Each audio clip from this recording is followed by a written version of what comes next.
Shepard, this is amazing. And the thing is, first of all, how are you today? I'm doing great. How are you, Jason? It's a nice day out. The sun's Yeah, shining. Lots your of hair news is going looking on. great. It's like Oh, hey, extra thanks. black today. Yeah, yeah. I finally I was looking like Uncle Fester or whatever with the gray in the front. Yeah. But the thing I So wanted to I discuss, dyed it. Shepard, you and I have been on this P. Diddy lawsuit kind of since it began. And it's a little weird because Yeah. it hasn't really gotten a lot of attention until yesterday. And see, there's an interesting thing. You and I have known each other for a few years now, and you've got this way of kind of being in the right place at the right time. Maybe it's the wrong place. I guess it depends on your point of view. But I don't think it's an accident.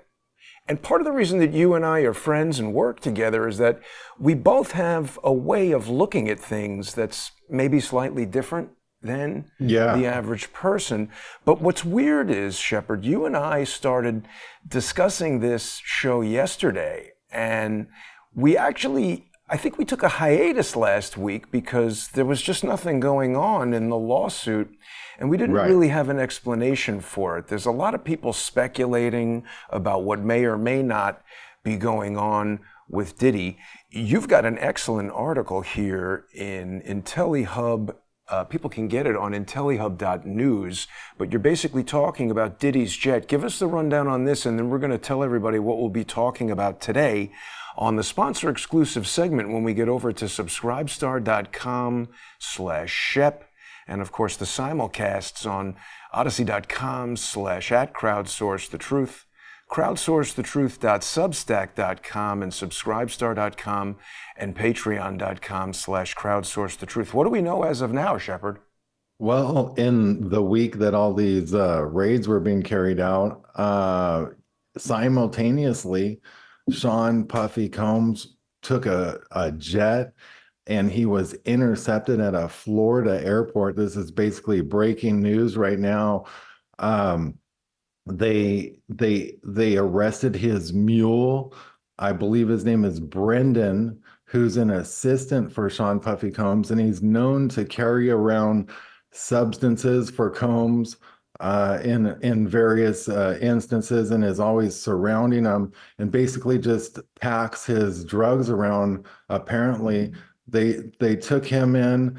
Puffy was seen pacing around nervously, and then agents actually seized Diddy's phone, his cell phone, but they allowed him to continue on his way to his quote vacation in the Caribbean, where a lot of people believe he is headed to Cape Verde, which does not have extradition treaties with the United States.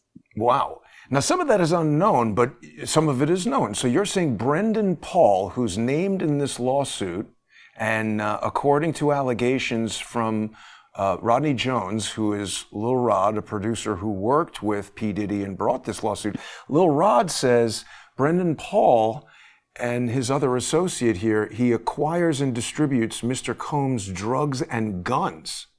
So that's a Yeah. pretty big deal.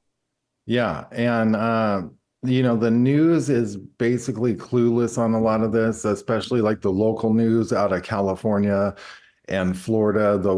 The reporters that are at the mansions, they're basically on preschool levels with this because Jason, I probably have 1,000 hours into the Tupac and the whole hip hop thing, and then the Puff Daddy, and I've been following the case so closely, not the recent case that you're following closely, but just previous allegations and people in his groups that I've been watching interviews with and just assembling a bunch of information. And I knew all this was coming. Eventually, it'll probably come out that he has, put out the hit on Tupac, and they're going to be wanting him for that. Now, this country, Cape Verde, that a lot of people expect that he's in, is down almost near Africa, essentially. It's over that way, but it's known for its non-extraditional treaties with the United States, but that doesn't necessarily safeguard Diddy, but he is a powerful individual. But in several cases, people have been extradited and flown back to the Huh. US essentially. Wow. Well, all that Cape Verde stuff is maybe not fully known just yet. There are a lot of people who are talking about it, and it's an important thing to watch. Now, this is the jet that is alleged to be owned by P. Diddy. It looks to me like the registration number is N1869C. Do you agree with that reading, Yeah, Shepard? but when some people were able to get data on it. When I went and checked, I couldn't pull any Well, this current says it's a flights on it. Cessna. This is not a Cessna, fixed-wing single engine. That's clearly a jet. It's a two-engine jet. I think that's a Gulfstream. Could be a Lear. I don't know business jets that It's well. a Gulfstream. That's N1. Interestingly, they changed the records in the flight records. So the records were available, then they became unavailable. And it looks like they're altering, like Puff Daddy's a powerful individual. I've seen this before with the Las Vegas shooting.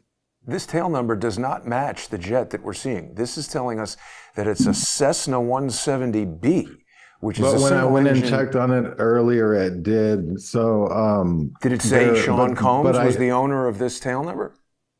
It said Love Air. Whoa! Wow. So that's interesting. Wow.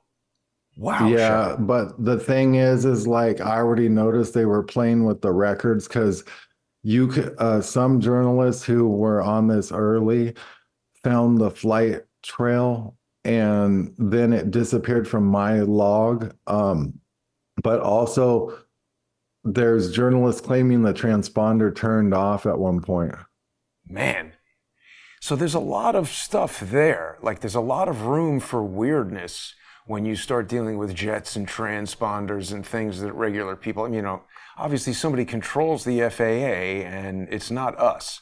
So I just want to give people, Shepard, a little bit of insight as to what you and I are going to talk about when we make our way over to the sponsor exclusive segment. People are going to be able to join us for that segment, but they've got to subscribe either on subscribestar.com/Shep, where they're going to get access to IntelliHub exclusives, your stuff. People who subscribe to Shepard on Subscribestar will get the sponsor exclusive content. Of course, you're going to be able to see a simulcast on the Crowdsource the Truth channels on odyssey.com/@crowdsourcethetruth, crowdsourcethetruth.substack.com, and subscribestar.com and patreon.com/crowdsourcethetruth. Now, Shepard, as you know, you and I have been talking about this almost every single day. Oh, whoa, there's new filings even since this morning. Holy cow, Shepard. So this is PACER, public access to court electronic records. This is what I've been looking at. This is the case, Jones v. Holmes. We looked at the original complaint several weeks ago. Then there was an amended complaint filed, which is standard. And then there was a lot of activity. You and I had a few conversations where we decided not to do a show because there had been no new activity on the docket and nobody was talking about it. There wasn't really too much to discuss at all. Now, something very interesting happened that I noticed just the other day. There was an attorney who had filed a motion to appear pro hoc vice. Now, it's important that anybody watching understand, I'm not an attorney. Shepard is not an attorney. Nothing that we are discussing here is legal advice. Neither of us are qualified to give legal advice. Nothing is intended to be legal advice. We're just two guys looking at public documents on the internet and providing opinions about that. But what I found, Shepard, was this letter was written by Lil Rod's lawyer, Tyrone Blackburn. And this is explosive in and of itself. This was sent on March 23rd to the judge. He says, "Dear Judge Oetken, I am writing to provide your honor with an update regarding the above referenced matter on behalf of the plaintiff, who is Lil Rod, Rodney Jones. On March 21st, 2024, plaintiff entered into an agreement with defendant Ethiopia Habtermariam under this agreement in exchange for a declaration that will be applied to the forthcoming amended complaint, which incidentally, Shepard, that amended complaint has been filed since this letter was written. We're going to read it when we go over to the sponsor exclusive segment. It ties in to the raid on P. Diddy's house, and nobody is talking about this. All of this detailed activity that's been happening in this lawsuit, there is a lot of reason to believe that the Lil Rod lawsuit, in conjunction with perhaps some other lawsuits that were recently filed against Diddy. I don't know if you were aware, we haven't really spoken about this Jane Doe versus Sean Combs and Daddy's House recordings and all this stuff, but this is a Jane Doe who alleges that she was gang raped at one of these recording session parties. So there's a lot of these civil lawsuits coming up, but just quickly back to the letter, because this is important. He's alleging that this record executive, Ethiopia Habtemariam, is going to basically become a witness for Lil Rod. I mean, remember, this is a civil case, Shepard, so nobody is in any danger of criminal prosecution directly from winning or losing this case. But this is explosive. This is essentially an allegation that this record executive is becoming a witness for Lil Rod, and she's been let out of the case in exchange. The letter goes on. Furthermore, the plaintiff has elected to dismiss the claims against Chalice Recording Studios without prejudice. Now, without prejudice means they're preserving their capability to bring these claims back in a future suit. If something is dismissed with prejudice, that means it's done and you cannot bring it back. But if it's without prejudice, you have an opportunity to bring it back under various circumstances. But this decision enables the plaintiff, Lil Rod, to refile these claims in Los Angeles, California, where the recording studio is headquartered. And these dismissals are made pursuant to rules that allow you to do that. And although they have been in constant contact with this writer, Lil Rod's attorney, through threatening emails and letters, the remaining defendants have yet to appear in the case. Instead, defendant Sean Combs, through his representatives, have engaged in concerning behavior, including manufacturing stories about the plaintiff on TMZ and dispatching his agents to harass the plaintiff's 8-year-old daughter, the mother of his child, ex-spouses, all of whom have expressed their fear of potential harm by defendant Combs. Moreover, defendant Sean Combs has attempted to contact the plaintiff through third parties to persuade him to terminate this writer and hire counsel who has a relationship with defendant Combs. Whoa. Shepard, that goes back. There was a separate motion to appear pro hoc vice from that attorney who wasn't allowed to appear. There was a defect in the application for pro hoc vice status. Maybe there's something about that I didn't understand. Remember, I'm not an attorney. That was my conclusion, that it was a defect. Right. There seems to be a little war going on this docket where Diddy wants a different lawyer to represent Lil Rod. That's interesting, Shepard. That he has control of or whatever, you know. Right. But Shepard, this is a lawfare play. I allege that's exactly what happened to me in the Emmys case. Oh, yeah. They got me. It's a complicated thing to explain. That's what I was saying at the end of the day. You know, when it comes to any of this stuff, at the end of the day, these courts all kind of work in concert because there's people connected to people that are connected to people. So you never really know. You're right. Yeah. In my case, I was basically convinced to hire a lawyer through a network of people that I thought were my friends, but the key guy who introduced me to this lawyer, I forgot at the time of the introduction, but he had originally been introduced to me by George Webb. So the lawyer that I ended up with, the only other attorney that guy, the only other client that attorney had in my case was an individual named Felix Sater. Now, I didn't know this at the time, but Felix Sater was the individual implicated in the Trump Tower Moscow case. And years later, it came out that this guy, Felix Sater, my attorney's only other client at the time that he totally basically threw my case and stole all my money, This guy was an FBI informant for 25 years who had signed a secret agreement with Robert Mueller's lead prosecutor, Andrew Weissman. I didn't know about it until after the fact. So it's amazing that here Lil Rod is accusing Diddy of trying to convince him to use another attorney, ostensibly who would be controlled or influenced by Diddy. But that's an interesting way. The reason he would want to do that, Shepard, more than just dropping the case, is that if you had an attorney who you controlled but was representing the plaintiff, he could throw the case, and then each of these claims would be adjudicated. They would be judged by the court, and this case would be completed in Diddy's favor.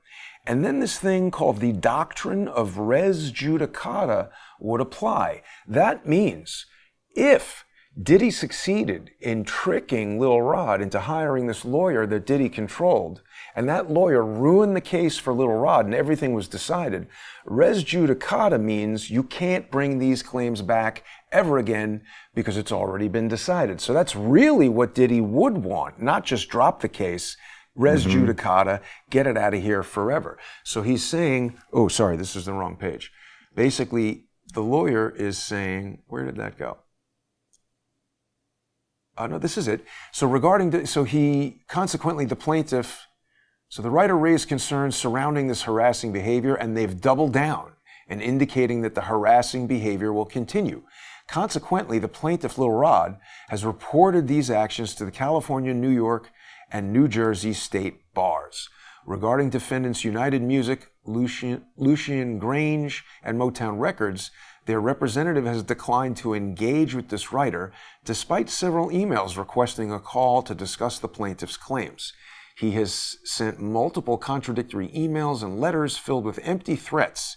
He went so far as to misleadingly represent that he is counsel to Miss Habter Mariam. I just can't pronounce that name. A misrepresentation that was promptly discovered through discussions with her actual counsel. This is amazing. Despite reminding him of his professional duty to engage with opposing counsel to seek a resolution on behalf of his client, he chose instead to hurl insults and boast about his legal experience spanning over 50 years. So this is the letter from Lil Rod's attorney. What do you think about that letter, Shep? Well, I don't know, but this is going to get complicated too. There's so many entanglements throughout this whole case and how this is all intertwined, and it's unraveling so fast too, isn't it? It's almost kind of exciting. You were saying there was new filings already. That I haven't even read. Exactly. So let me tell you where we're at. So this letter, written on the 21st, that's docket entry number 9, filed on the 23rd. Then there was a notice about the voluntary dismissal of Ethiopia and also the recording studio. Then there's this notice of appearance. So these notices of appearance, these are all attorneys for the record company and some of these other defendants. And we'll read that letter. I think we have some time to read it right now. Let's see, that's docket entry 11. Let's read that letter. That is the response from the attorney for, let's read it. And then people can join us on the sponsor segment. We'll dig into the new filings that I haven't even read, and we'll get to the amended complaint. I made another one of those documents that lets us understand what is new in the amended complaint. And Cuba Gooding Jr. has been added as a defendant. Wow. Unbelievably big. And that hasn't even been mentioned. So Pryor Cashman, LLP, is a big New York City law firm. And on March 25th, they wrote in response saying, "Dear Judge Otkin, our firm represents Universal Music Group. We believe plaintiffs intended to name UMG Recordings, Inc., as there is no judicial entity named Universal Music Group, nor are our clients United Music." Now, one thing I need to say, Lil Rod's attorney has made a lot of mistakes in this case, and I think it has caused some people to think maybe he's unprofessional or he doesn't know what he's doing, or somehow the entire thing is no good because of typos or procedural errors. I don't think that, Shepard. There are some technical mistakes, including typos and filing errors that have been made, but I have a feeling, without knowing Tyrone Blackburn. This is going to be a difficult case for Lil Rod to get a lawyer on because big firms are going to say, I don't know, we don't want to go up against Universal Music and PDiddy, they're rich. The other thing is, PDiddy being rich and being in the public eye for the past 20 years has probably had a lot of lawsuits, and he's going to have hired a lot of law firms in the past. So if you go to hire a law firm and you say, hey, I want to sue PDiddy, and they say, oh, well, we represented him in a case last year, we can't help you, it's a conflict of interest, it can be difficult to obtain a lawyer to sue somebody like this. So I have a feeling maybe Lil Rod had some sort of relationship with this lawyer where the lawyer might have said, look, I want to help you, but this is like a reach for me. It's like the biggest case I've ever done. It's a little bit outside of my area. I don't have a lot of paralegals to help me. And I think that Lil Rod's evidence is quite compelling, and I'm willing to give the lawyer the benefit of the doubt because he's done some pretty strong things. Let's get through this letter in the last couple minutes, and then we'll go over to our sponsored segment. So the firm represents the recording company. This is pretty standard that the wrong technical name is in the caption and they know who they're talking about, so they come forward and they still say that their clients are United, or not United Music Group, but Lucian Grange, the chairman and CEO of UMG Recordings. Incidentally, it's interesting that he's knighted by the Queen of England. Ethiopia, he's saying, is one of his clients, and Motown Records. And this guy's writing in response to the letter, Your Honor, to Your Honor, sent by the plaintiff, Tyrone Blackburn, and dated March 23rd, by the plaintiff's counsel, Tyrone Blackburn. So Mr. Blackburn's letter makes reference to correspondence we have had, which he does not attach. Unfortunately, consistent only with the allegations Mr. Blackburn has littered throughout the amended complaint in this action, his description of our correspondence is less than accurate. I will not burden Your Honor with copies of the actual correspondence unless Your Honor wishes to examine the accuracy of any submissions being made to you. I do feel it appropriate, however, to correct the record. First, Mr. Blackburn's letter states that I falsely claim to represent Miss Habtemariam. In fact, I do represent her in this action and have a retainer letter signed by her. I am not in the habit of falsely claiming to represent people I do not represent.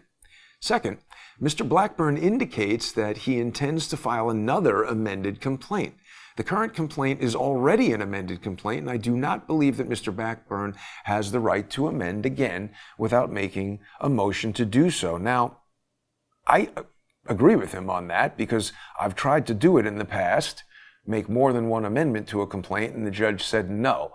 You do need to seek leave of the court to get permission to make a third amended complaint. You have automatic right to amend it once, a second amended complaint. You need permission. So he could be right about this. The lawyer, maybe this complaint gets thrown out, looks very strong, but looking at a lawsuit is a bit like watching a boxing match, which one punch to the next, it's hard to tell exactly who's winning, but he's going to file another amended complaint without making a motion to do so, unless he proposes in any such further amendment to dismiss all claims against our clients with prejudice, meaning they can't be brought back. Right. As there is no basis for any of the claims asserted in the existed amending complaint, we would oppose such motion. Third, Mr. Blackburn's letter indicates that the defendants we represent have yet to appear in this action suggesting something untoward in our conduct.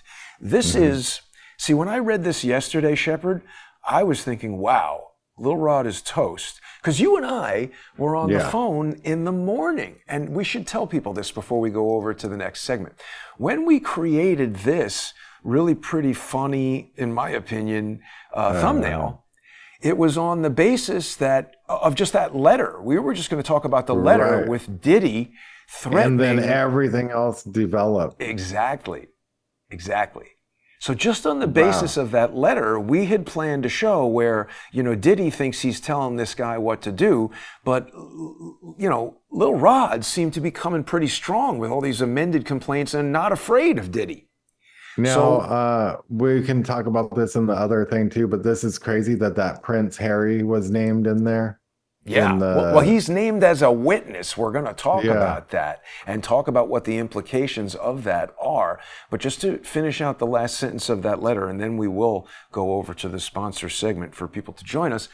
But he's saying that there's the lack of appearance.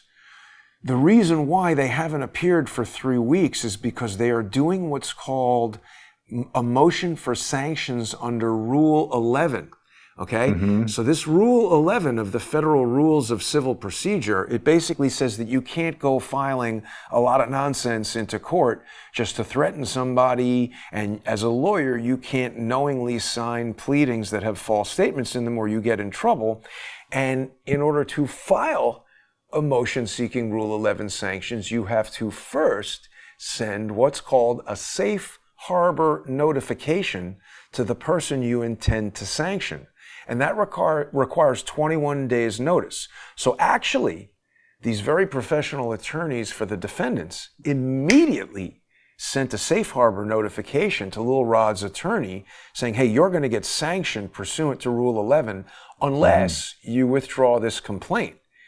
And Lil Rod's attorney dug in, and he was not afraid of this. And That's wild. I would say that the federal government getting involved and going public on an investigation into Diddy just took a giant shit all over this letter from Diddy's attorneys. And I think PDiddy is in a hell of a lot of trouble. We're going to talk about it all, Shepard, on the sponsor exclusive segment coming up right now. I really encourage people to join us. If people thought last week's show was incredible, I think this is going to blow people's minds. And no matter who you are and how you've been following this case, I think you want to join us for this sponsor exclusive segment. You're going to be able to get it on subscribestar.com/Shep. You're also going to be able to get it on odyssey.com/@crowdsourcethetruth, crowdsourcethetruth.substack.com, and subscribestar.com, and patreon.com/crowdsourcethetruth. We're going to get into it right now, Shepard. Stay with us, everybody. We'll be right back.